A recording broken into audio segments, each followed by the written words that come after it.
5 commonly asked questions जो कि Dubai job interview में आपसे पूछे जा सकते हैं और आपने कोशिश करनी है, मेक श्योर करना है कि आपको इनके आंसर लाजमी आने चाहिए।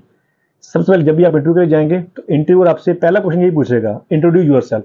तो उसमें आपने अपना तारुफ लेकर नहीं बैठ जाना कि मैं ये हूँ, मेरी फैमिली वो है, ये नहीं करना। आपने सिंपली आपने प्रोफेशनली इसको अप्लाई करना, आपने अपने नाम से स्टार्ट करना और आपने अपने एक्सपीरियंस के बारे में बताना है। आपने बताना है कि आपने कहाँ पे जॉब की है, आपने बताना है कि आपने क्या अचीव किया है, क्या आपको एप्रिसिएशन मिली है अपनी एक्स कंपनीज में, आपने वो बताना उनको, ना कि आपने अपना तरफ लेके अपने बाप दादों का लेके बैठ जाना वहां पे। तो वो उसमें इंटरेस्टेड नहीं है, उसने आपसे काम लेना है और आपने उससे पैसे लेने हैं। तो इसलिए आपने उसको अपनी अचीवमेंट बतानी है, अपना एक्सपीरियंस बताना है, अपनी स्किल्स बतानी है, अपनी कैपेबिलिटीज बतानी है। तो ये तो था आपके पहले क्वेश्चन का आंसर। तो ये इसको अपने प्रिपेयर करके जाना, अपने कोशिश करें कि इसको स्क्रिप्ट ना करें कि आप रट लगा के चले वहां से आपसे पूछे तो आप वही जो एक स्क्रिप्ट लिखा आपने याद किया होगा वही आप बोलने लग जाए। तो ये चीज भी उनको पता नहीं होनी चाहिए कि आप ये स्क्रिप्ट आपने पढ़ा हुआ था वही आपको याद है और वही आप उसको वो सुना रहे हैं। तो इस चीज से भी आपने जरा मुहतात रहना है कि आपने उससे ऐसे बात करनी जैसे आप नॉर्मली उसको अपना इंट्रोड्यूस करवा रहे हैं, ना कि आप एक स्क्रिप्ट उसको सुना रहे हैं। नंबर 2, वो आपसे पूछेगा कि आप फ्लेक्सिबल हैं। अब फ्लेक्सिबल होता क्या है कि अगर आप तो फ्लेक्सिबल हैं, अगर आप प्रेशर हैंडलिंग कर सकते हैं, आप मल्टीटास्किंग कर सकते हैं, तो आप फ्लेक्सिबल के जुम्मन में आते हैं। अगर आप फ्लेक्सिबल नहीं हैं, आप हैंडल नहीं कर सकते प्रेशर, आप मल्टीटास्किंग नहीं कर सकते, तो आप उसको स्ट्रेट फॉरवर्ड कह दें कि मैं फ्लेक्सिबल नहीं हूँ। क्योंकि दुबई में मोस्टली कंपनीज में क्या होता है कि आपको ओवर टाइम करवाया जाता है और कुछ कंपनीज आपको ओवर टाइम दिया जाता है, कुछ में आपको ओवर टाइम नहीं दिया जाता। तो आपको कुछ जगह पर जाकर कॉम्प्रोमाइज करना पड़ता है। तो अक्सर बात आपको लीव्स, आपकी छुट्टी हो तो आपको छुट्टी के टाइम पे भी बुलाया जाता है कंपनी में। तो ये कुछ चीजें होती हैं, ये होती है फ्लेक्सिबिलिटी। अगर तो आप इसमें कॉम्प्रोमाइज कर सकते हैं, आपको ये एक्सेप्टेबल है, तो आप इसको एक्सेप्ट करें। अगर आप इसमें कॉम्प्रोमाइज नहीं कर सकते, आप उनको स्ट्रेट फॉरवर्ड कहें कि मैं फ्लेक्सिबल नहीं हूँ, जॉब्स आवर में, वर्किंग आवर में मैं अवेलेबल हूँ, लेकिन after working hour I am not available. जो चीज है आप उसको इंटरव्यू में क्लियर करें।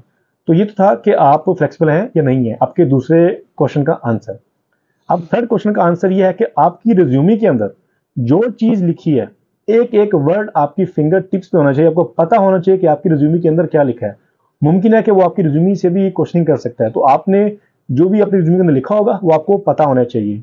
नंबर 4, वो आपसे ये पूछेगा कि आपने दुबई ही क्यों चूज किया, और आपने उसका ये आंसर नहीं करना कि दुबई बहुत अच्छा सिटी है, जहाँ बुर्ज खलीफा है। तो ये चीप क्वेश्चन के आंसर ही करने हैं, आपने प्रोफेशनली आपने आंसर करना है।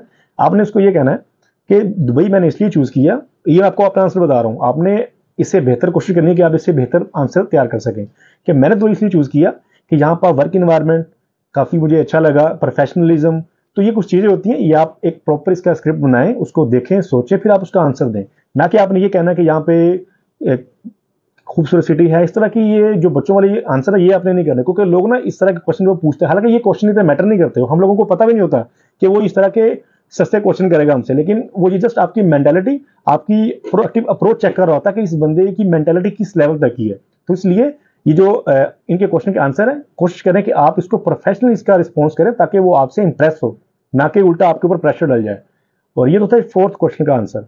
अब वो 5th क्वेश्चन आपसे क्या पूछ सकता है, वो आपसे पूछ सकता है कि आपकी सैलरी एक्सपेक्टेशंस क्या है, जो कि मेन थिंग है आपके इंटरव्यू की, कोर कह लें, कोर क्वेश्चन है।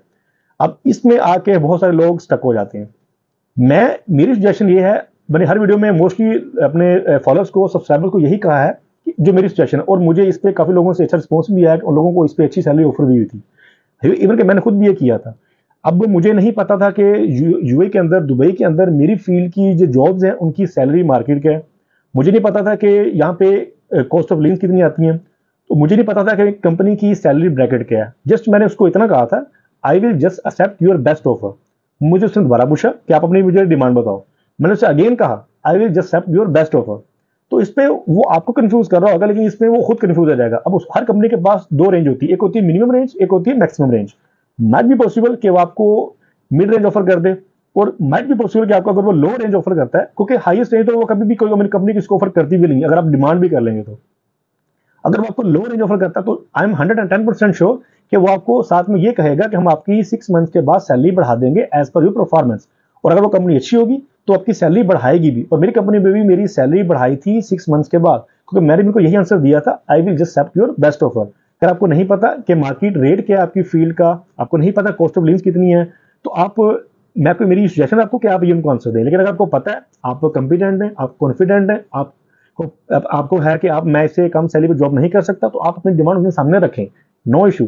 लेकिन अगर आप कॉन्फिडेंट नहीं है, आपके पास कोई रास्ता नहीं है, वापसी अपने जाना नहीं है, आगे का रास्ता को नजर नहीं आ रहा, कोई ऑप्शन नहीं है, तो आप जस्ट उनको आंसर दें, मे बी आपको कोई अच्छी ऑफर मिल जाए।